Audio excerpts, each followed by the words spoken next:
Welcome to the MindC podcast series, Moving Digital Health. Our guest today is Farnoosh Abbas Aghababazadeh, postdoctoral research fellow at the Princess Margaret Cancer Center, University Health Network. Thanks for joining us today, Farnoosh. Thanks, Reuben, for having me. It's great to be here and looking forward for our conversation. Excellent. Could you start by telling us a little bit about your background? Sure, definitely. I come from the strong statistics background. So I did both my undergrad and master in statistics and mathematical statistics in my home country. And then in 2010, I moved to Canada to do my PhD program at the University of Ottawa. And so mainly focus on the biostatistics. And after completing my PhD, I moved to the United States for a postdoctoral position, training at the Moffitt Cancer Center. And that was amazing experience. So that helped me a lot to dive deeper into statistical genomics and gave me hands-on experience building computational pipelines for cancer research, including the omics data and more complex data. And then I eventually returned to Canada. And joined Dr. Hepkine's lab at the Princess Margaret Cancer Center and more or less keep working on the same stuff that I did in the previous training and more the intersection of the machine learning and computational pipelines, including the multiomics with applications in pharmacogenomics and the precision oncology. Okay. And as a research fellow at Princess Margaret Cancer Center, what does a typical day look like for you? That's a really good question. My days can vary, depend on the project needs. It depends, but can be started by planning, by look at my calendars and check the to-do list and review any meetings or the deadlines or priorities for the day. And also can be started by starting the projects depending on the priorities to build up or improve the pipelines or debugging them. And even sometimes if the project finalized, I can focus on writing. But these days, I think that I spend also most of the times for the meetings in terms of collaboration meetings that we have, or even guiding the students that I'm supervising or co-supervising them, and discuss about their progress, or even, for example, the problems that they have in their tasks, or even, for example, plan for the next steps. And but I really try to do some sort of balancing in terms of the collaborations, things that I'm doing, and also the deep focus on my learning and research. But sometimes I think that I should accept that sometimes it seems that it doesn't go in a way that I expected. Yes, for sure. And how many different projects might you be working on at the same time? Many projects, but to be honest, the two main projects that I'm working on that because the lab that I'm involved in, we are mainly focused on improving the biomarkers pipelines for the discovery of the biomarkers and the two main projects. One of them it's related to the immuno-oncology and build up the pipelines to see how we can improve the biomarker discovery that are associated with the immunotherapy and or for example collect the data immunotherapy data and also see that how for example we can have better pipelines to do the predictions for the immunotherapy response. It is one of the main projects that I think that it takes the majority of the time for me. And I'm also leading at the BHK lab for this project.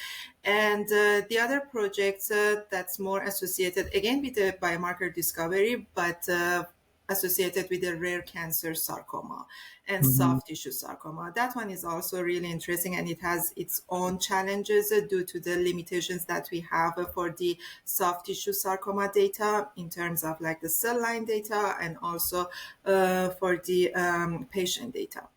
And the other projects more associated with the collaborations or even collaborations with the clinicians inside the UHN and Princess Margaret Cancer Centers, or even the pharma companies like the Roche, Imcor. So I see. Well, that is a lot. Um, I know the quality of the data is obviously very important. Where are you able to source the data sets that you need to do some of that research? that's really good question. So I think that in our lab we focus mainly in the like data curations and like get access to the data that are really important for our projects. So sometimes we are waiting maybe long time to get access to the private data sets, but still we are trying to be patient and having them in the lab. But sometimes we maybe have like the publicly available data sets, whether like the clinical trial data or even the cell lines or the preclinical data. But any data that we provide publicly available or the private one, we try to curate them. So we try to follow the standardizations that are defined in the lab. Mhm. In terms of the pharmacogenomics, because I mainly work in the pharmacogenomics. So those standardizations can be like aligned with the M codes for the clinical data sets to follow like the common platforms and for the like the genomics and the transcriptome data sets. So we have also the standardized pipeline, and we are going through the all these standardized steps for all the data to be curated. So is there a lot of time spent, cleaning up the data and standardizing it so you can, do the research properly? Exactly, it times a lot, and usually, and we have like an amazing curation team in the lab, and also I was lucky to have the students to work with me and help for the both immunotherapy projects and also the sarcoma to curate the data. And I think that sometimes the people or the researchers think that it doesn't matter, but I think that if you want to have the reproducible research, you should start from the right data and the standardized data. Otherwise, Hmm. it's really difficult in this area that or the time that we are living to have better collaborations. And do you find there's enough data out there to get, really valuable insights? Do you find you're always kind of looking for, oh, I need more because to get larger sample sizes? That's really good questions. It is exactly our concern for both like the projects that I'm working, the rare cancer sarcoma and also for the immunotherapy one. Always we are saying that we need more data. Yeah. Right? So yeah, that's a really good question. So let me to open this for you that why we need more data. For example, for the immunotherapy project. So yes, still we a lot of research already done, but still it's not enough. Maybe, for example, some researchers mainly focus on the specific omics data, like only RNA, but some others only DNA. Still, we need the biomarkers for the immunotherapy. So that's the reason that how we can improve those biomarkers by having more data. Sometimes we look at the publications and we see, yes, there are like maybe uh, I don't know, more than 10 or more than 50 published biomarkers in the literature review, but they are not really powerful biomarkers because maybe they drive from the data sets that doesn't have enough samples or patient there, or maybe not enough validation already done on those biomarkers, or even maybe they are like the pan cancer biomarkers, not for the they are not validated for the cancer specific. So these are a lot of questions available. That's the reason that even when we did the first paper for the immunotherapy, after that we noticed that, oh, we are still at the beginning and we need more data, whether, for example, waiting and get access to the more data, because most of the amazing data sets, they are private. And The data providers usually keep the privacy of the patients. That's totally fine, and we respect all the privacy for the patients, but we also want to have a better biomarkers, so we should try to get access or find better pipelines for the biomarker discovery. Okay. In addition to your work at the University Health Network, you also collaborate with the Terry Fox Research Institute. How did you get involved in that organization, and how are you working with them?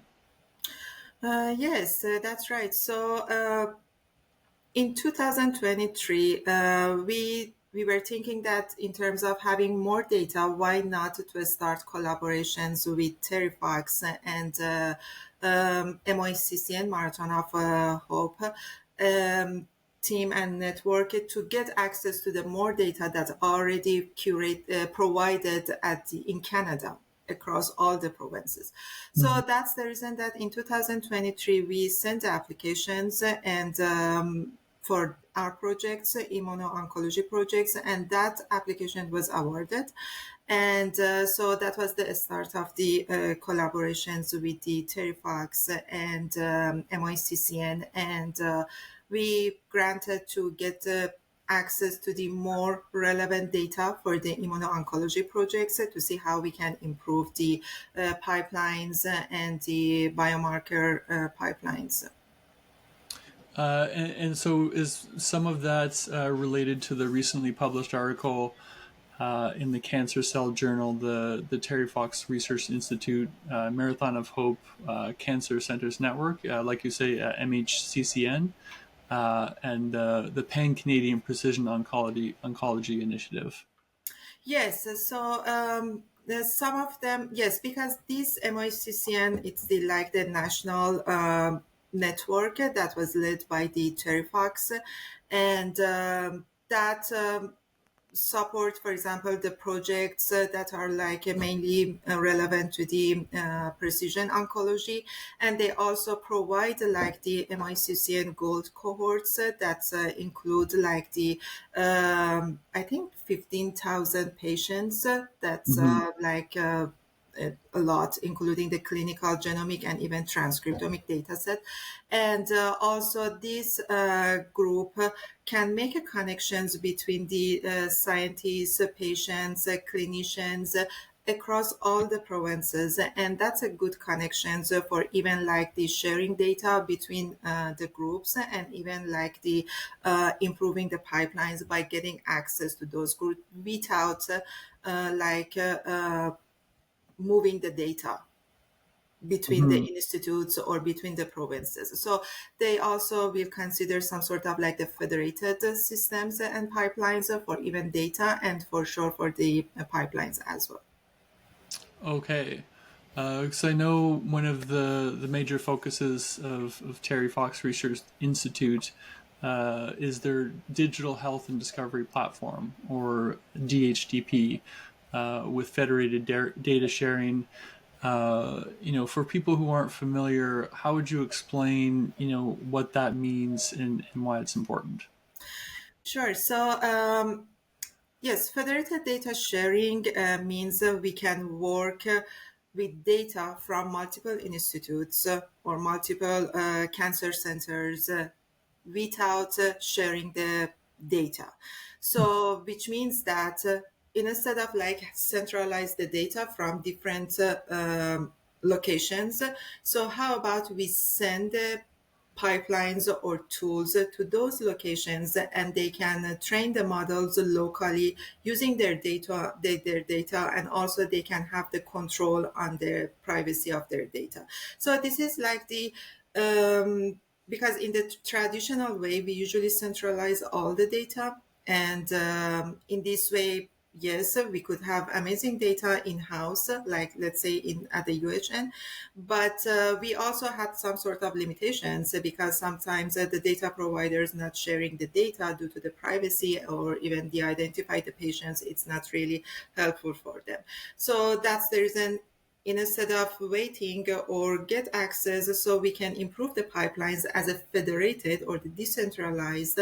And for sure, in this way, we can cover more patients, improve the number of samples in the pipelines, and also we can like include some groups that like we call it underrepresented groups, like for Mhm. example having more females in immunotherapy data sets, right? Because usually when we look at the data we see we have more males compared to the females, or maybe having more different races in the data, or also for example different cancer types, or even for the rare cancers. I'm sure that this sort of federated works very well.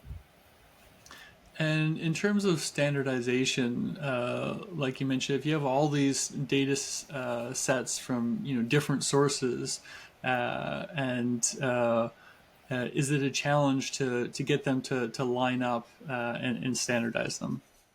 Yes, that's really good questions. That's really challenging, and that's what because as a use case that now we are working with the DHDP and Terrifax for the immuno-oncology, we noticed that it is really challenging to standardize that, and that was a question for myself and the team. That's the Candid team, one of the parties in the DHDP and the Terrifax. So they try to harmonize and have some standardizations to follow through them, to standardize all the data that they want to, for example, store for like as a federated.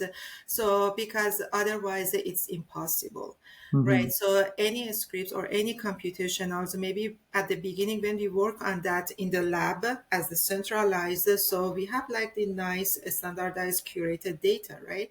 And then that standardized should be something that's as a national or like the general format that can be um, like generalized across all other institutes, and all other, for example, data providers also follow those steps. So, what are some of the most promising use cases you see for the federated learning in oncology, particularly around immuno-oncology? I'm sure that there are a lot of applications we can have for the federated learning in oncology or even in the immuno-oncology. So that can be including like predicting the treatment response, right? So, for example, because one of the challenges that we have in the immunotherapy right now is figuring out which patients will actually respond to the specific treatment, like, for Hmm. example, immune checkpoint inhibitors. So then these therapies can be really life changing, right? But they don't, for example, can be valuable, or they can't work for all the patients or everyone, right? Hmm. So, but I'm sure that the federated learning can build the predictive models by using the data from multiple institutions, include like more patients and more samples, and even without moving those data. And then for sure we can have better, for example, we can have better biomarkers, or we can Hmm. have better identify that those likely to benefit, which patients can benefit from that. The other thing is the biomarker discovery, and again we can have the same story that by federated pipelines. So instead of, for example, using only one local cohorts to find the biomarkers, so we can include different cohorts or different institute data, and then improve the biomarker discoveries. And then for sure we can have more powerful biomarkers, and all these two like projects that can be defined for sure, that can lead to have like better precision medicine, and also Hmm. better to design the clinical trial. So, and for sure we can have the improving the outcomes and efficiency as well. Okay. And how do you see federated approaches evolving in the precision medicine over the next, 3 to 5 years, let's say? For sure, it can become the a core part for the precision medicine, and so by making easier not to just respect to the privacy of the patients, but also make it easier for all the groups or the scientists across the, for example, let's say in Canada, across different provinces to collaborate and for example, include more data and improve the biomarkers and also, for example, improve the pipelines by without even the moving the data. So for sure, it can be one of the core key for the precision medicine. Okay. And I know you've touched on some of this already, but could you tell us any more about some of your work in predictive oncology? Yes, sure. So for the predictive oncologies, yes, the immuno-oncology, it was one of the projects that I mainly focus on that and improving the biomarker discovery and also do the predictions for the treatment response by considering we start with like the simple models like the linear or the Cox models, and then we also move to the more complicated one as the like even the federated one and include the machine learning approaches. And even in this immuno-oncology, we try to dive in more about considering the impact of bias that we have in data in terms of Mm-hmm. like the demographic aspects as I mentioned, for example, we have more males, less than females in the immunotherapy data sets, or even we have more like the melanoma cohorts, but less for the sarcoma publicly available or was provided. So that's the reason we try to improve the pipelines as a federated to see how we can involve more cancer types, how we can involve even as the like checkpoint inhibitors, involve more like treatments targeted CTLA4 instead of just, for example, because more are about the PD1, PDL1. So also, for example, try to see that by these federated, how we can address those sort of bias that we may have in the data. So it is one of the projects, and the other one it's more associated with the sarcoma, and for that rare cancer sarcoma, specifically with the soft tissue sarcoma, with more than 10 subtypes that we have for the soft tissue sarcomas. So that's a little bit challenging to find the biomarker as well. So that's why we decided to start with the preclinical or the cell line data that we have. And there are still limited, and we had also challenges to annotate the cell lines for the soft tissue sarcomas in the right way, and then do the biomarkers, predictive biomarkers after finding the biomarkers from the cell lines and validate them on the clinical trial data. Looking forward, what will be the focus of your research over the next year? So for the next year, over the next year, so for sure I keep working on the more or less the same path, but that I'm doing right now, mainly focus on the cancer research and the precision oncology, but including more data modality. Because for now, I mainly focus on the DNA or RNA data or the clinical or even the preclinical data, but we will see that more like data sets, single cell data sets, special data sets. So they are also coming, and for sure, any of these data sets individually matters, and even if we combine together, so for sure we can improve the biomarkers. So it is one of the things that I really want to try in terms of also beside including more data, also improving the pipelines that can handle the multi-omics data as well. And for sure the federated or the decentralized pipelines can be like the priority as well in terms of including like the different data modality as well.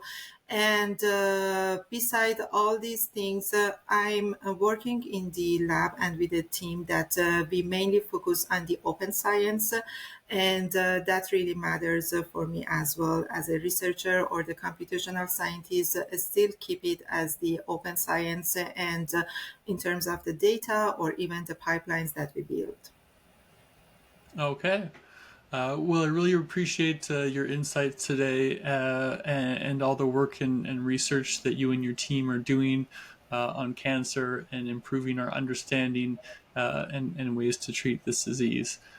Thank you so much for joining me on the podcast, Farnoosh. Thank you so much, Rubin, for having me. Excellent. Thanks to everyone who's listening as well to the Moving Digital Health podcast. If you enjoyed this conversation, please go to movingdigitalhealth.com to subscribe to the MindSea newsletter and be notified about future episodes.